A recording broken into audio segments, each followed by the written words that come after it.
అందరికీ నమస్కారం అండి. గుడి అయిపోయి వచ్చింది, గంగమ్మ తల్లి గుడి.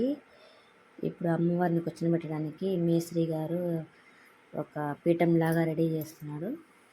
ఇవాళ ఏంటంటే మేము నవధాన్యాల నుంచి బయట తీయాలనుకున్నాము.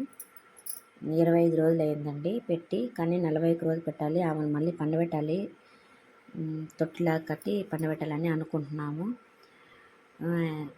కొద్ది రోజులు ఇలా చేయాలని అనుకుంటున్నామండి. అమ్మవారి గుడి ఇప్పుడు ఆ విగ్రహం బయట తీసేటప్పుడు ఎలా ఉంటుందనేది తెలుసుకుంటాము. ఎందుకంటే ఏమైనా దోషాలు ఉంటే తెలిసిపోతుందంట అక్కడే. అంటే విగ్రహానికి ఏదైనా హాని జరిగింటే చెట్లు పోవడము అదంతా జరుగుతుందంట స్వామి చెప్పారు. కాబట్టి కొంచెం గమనించండి వీడియోలో తప్పకుండా.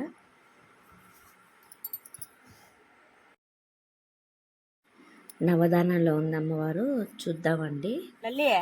చెల్లి ఓపెన్ చేసినాము. ఎలా ఉన్నదో అలాగే ఒడ్లు మాత్రం బాగా కనిపిస్తున్నాయి, ఏం ఇబ్బంది లేదు. అర్థమైంది మాకు. ఇంకా స్వామి చూసి చెప్పడమే జరుగుతుంది.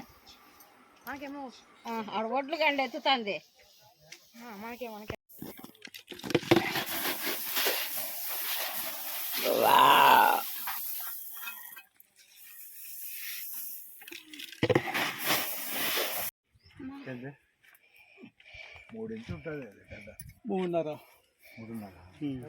అమ్మని స్వామి టేస్ట్ చేస్తున్నారు. ఎక్కడే కానీ ఏమీ హాని జరగలేదనేసి మాకు అందరికీ అర్థమైపోయింది. బాగుందండి విగ్రహం అయితే, ఎలా ఉందో అలాగే ఉంది అమ్మవారు. చూడండి, ఎక్కడా కానీ ఒక చెట్లు పోవడం అది ఏం జరగలేదు. ఓకే ఫ్రెండ్స్,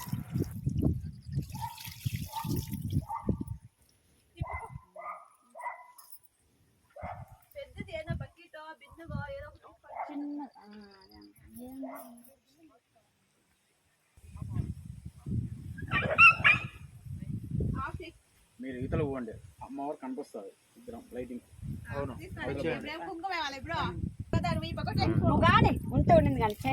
అమ్మవారు కనపడలే, లైటింగ్ ఎందుకు వేసింది? నువ్వు ఎన్నికి జరుగు, కొంచెం ఎన్నికి అటు ఒకడు. అరే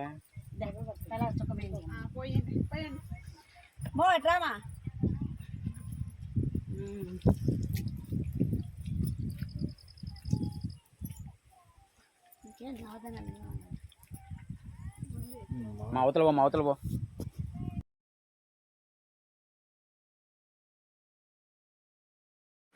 చాలా పెద్ద వీడియో ఉందండి, 2 పార్ట్లకు పెట్టాలని నేను అనుకుంటున్నాను. ఇది ఇంకో పార్ట్ కూడా వస్తుంది వీడియో. అమ్మకు అభిషేకం చేయడం అంతా జరిగింది కదా. ఓకే ఫ్రెండ్స్, ఇలాగే చూస్తూ ఉండండి. పార్ట్ 2 కూడా వస్తుంది.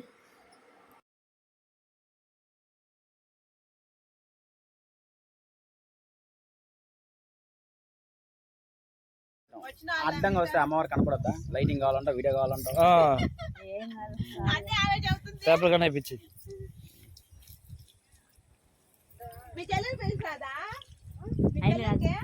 ఆడెందుకున్నావు మబ్బులా? ఆడెందుకున్నావు? అవు తిప్పాం దానికి ఇట పట్టుకుంటే అయిపోయా.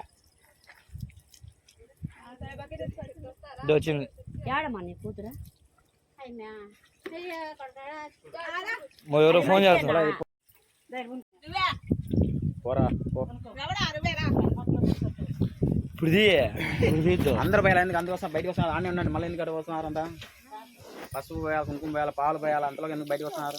చిన్న పోయి కొద్దిగా తగలకుండా పోయి పైన పోయి అంతే చాలు. నాకు ఇచ్చినవయ్యా నువ్వు కూడా పోయి పో.